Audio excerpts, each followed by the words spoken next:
Whale keeping utility constant. मतलब utility को constant रखते हुए अगर हम एक गुड की किसी भी या इसकी एक एडिशनल यूनिट लेना चाहते हैं तो हम दूसरे गुड की कितनी यूनिट सेक्रीफाइस कर सकते हैं, ये कौन दिखाता है हमें? मार्जिनल रेट ऑफ सब्सटीट्यूशन हमें दिखाता है। ठीक है, कि एक गुड की एक अनदर यूनिट के लिए, एक गुड की एक अनदर यूनिट बढ़ाने के लिए हम दूसरे गुड की कितनी यूनिट्स को सेक्रीफाइस करना चाहते हैं या कर सकते हैं, ये कौन दिखाता है हमें? MRS दिखाता है। इसे स्लोप ऑफ इंडिफरेंस कर्व भी कहते हैं MRS को। ये किससे डिनोट होता है? Delta Y upon delta x से ये डिनोट होता है, delta Y upon delta x. Negatively sloped है इसलिए हम नेगेटिव का साइन लगा सकते हैं। ये दिखाता है delta Y upon delta X, मतलब change in Y, change in delta का मतलब इकोनॉमिक्स में चेंज होता है, change in Y good upon change in X good, change in X good. Y good में जो चेंज हो रहा है, ये गुड वाई है, ये गुड एक्स है, वाई गुड में जो चेंज हो रहा है वो ये वाला जो चेंज है अपॉन ये वाला जो चेंज है। ये कितना चेंज हुआ है और ये कितना चेंज हुआ है, इन दोनों का जो रेशो है ये हमें क्या दिखाएगा? MRS दिखाएगा।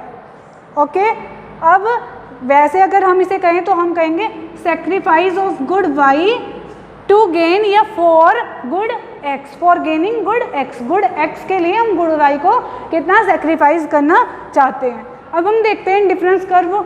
हम समझ चुके हैं इंडिफरेंस कर्व क्या होता है।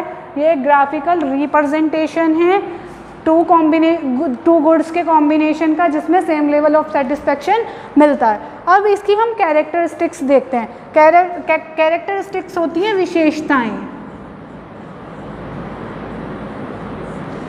इंडिफरेंस कर्व में क्या क्या विशेषताएं होती हैं? देखिए बेटे, फर्स्ट होता है दे स्लोप नेगेटिवली और slope downward from left to right. ये हमेशा लेफ्ट से राइट की ओर, लेफ्ट से राइट की ओर नीचे की तरफ नेगेटिवली स्लोप्ड होंगे। ये कभी भी ऐसे नहीं हो सकते। ये क्या होता है? पॉजिटिवली स्लोप्ड, मतलब ये बढ़ रहा है तो ये भी बढ़ेगा, ये बढ़ रहा है तो ये भी बढ़ेगा। अगर दोनों बढ़ेंगे तो सेम लेवल ऑफ सेटिस्फेक्शन नहीं आ पाएगा, लेवल ऑफ सेटिस्फेक्शन भी बढ़ जाएगा। इसलिए ये हमेशा क्या होते हैं? Diminishing marginal rate of substitution होता है या नेगेटिवली स्लोप्ड होते हैं। सेकंड होते हैं they are convex to the origin. देखो, ये होता है कॉनकेव, केव की तरह, केव पता है ना, गुफा, गुफा की तरह केव, ऐसे। ये होता है कॉनकेव, ये होता है कॉन्वेक्स। तो ये कभी भी कॉनकेव नहीं हो सकते। They are always in the shape of convex. ये हमेशा कैसे होंगे? कॉन्वेक्स कर्व होंगे। ये ऑलवेज कॉन्वेक्स कर्व होते हैं। नेक्स्ट देखिए, every right indifference curve show higher level of satisfaction. हर एक राइट में, सपोज कीजिए मैंने ये बनाया, ओके, मैंने ये एक इंडिफरेंस कर्व बनाया IC1, इसके राइट में एक और इंडिफरेंस बनाया IC2, इसके राइट में एक और इंडिफरेंस कर्व बनाया IC3। तो IC1 का जो यूटिलिटी लेवल है वो कम होगा IC2 से और IC2 का कम होगा IC3 से। मतलब जितना ऊपर की तरफ हम जाते जाएंगे, ओरिजिन से जितना ऊपर की तरफ हम जाएंगे उतना ही लेवल ऑफ सेटिस्फेक्शन बढ़ता जाएगा। IC1 का कम है, IC2 का उससे ज़्यादा होगा और IC3 का उससे ज़्यादा होगा। तो जैसे जैसे हम राइट टू इंडिफरेंस कर्व जाते हैं सेटिस्फेक्शन लेवल बढ़ता चला जाता है। Next is indifference curve never touches the axis. जो हमारे इंडिफरेंस कर्व होते हैं वो किसी भी एक्सिस को, एक्स को या फिर वाई एक्स को टच नहीं करते हैं। They never touch. अगर उन्होंने, सपोज कीजिए मैं ऐसे बना देती हूँ, ये मेरा IC है, इसने एक्स को टच कर लिया है, एक्स एक्सिस को टच कर लिया है। अगर एक्स एक्सिस को टच कर लिया है तो at this point, suppose this is the A point, this is a A point, A point पे x की सब ये 10 यूनिट हो गई, x तो 10 यूनिट में कंज्यूम करा जा रहा है पर y की यूनिट कितनी हो गई हैं? 0। लेकिन इंडिफरेंस कर्व क्या दिखाता है? Combination of two good. यहाँ y गुड तो है ही नहीं, वाई गुड की तो 0 यूनिट्स हो चुकी हैं, तो इसलिए ये कभी भी चाहे मिनिमम 1 यूनिट रहे पर कभी भी किसी भी चाहे x की हो या y की 0 यूनिट नहीं करेगा। That's means they never touches any axis, ये किसी भी एक्सिस को टच नहीं करते हैं।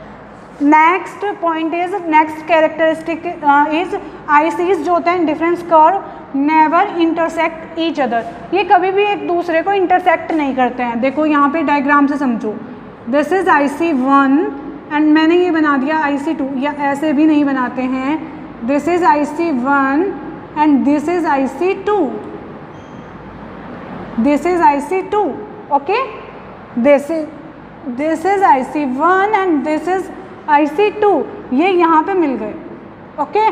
मिलने का मतलब same level of satisfaction, meet कर गए तो सेम लेवल ऑफ सेटिस्फैक्शन हो गया।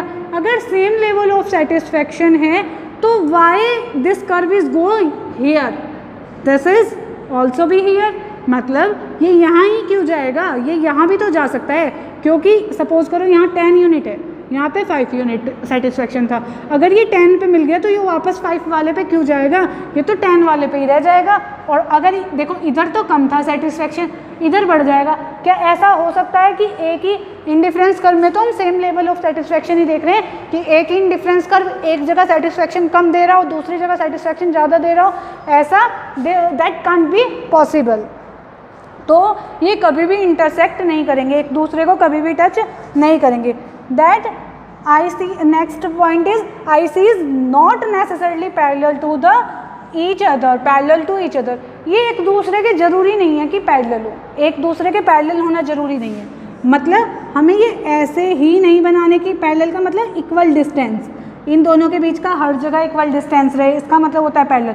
नहीं, हम ऐसे भी बना सकते हैं, हम ऐसे भी बना सकते हैं, हम ऐसे भी बना सकते हैं, हम ऐसे भी बना सकते हैं। इंडिफरेंस कर्व के बीच का डिस्टेंस बराबर होना जरूरी नहीं है। कई बार बच्चे सोचते हैं कि ये ऐसे ही बनेंगे, ये नहीं, दैट नॉट सो नेसेसरी, ये ज़रूरी नहीं है। हम इन्हें कैसे भी बना सकते हैं, दोबारा देख लीजिए, ये बन गया तो हम इसे ऐसे भी बना सकते हैं, हम इसे ऐसे भी बना सकते हैं, डिस्टेंस कम ज़्यादा हम कर सकते हैं। देखो अब ये तो हमने इंडिफरेंस कर्व देख लिया, इंडिफरेंस कर्व की कुछ कैरेक्टरिस्टिक्स देख ली।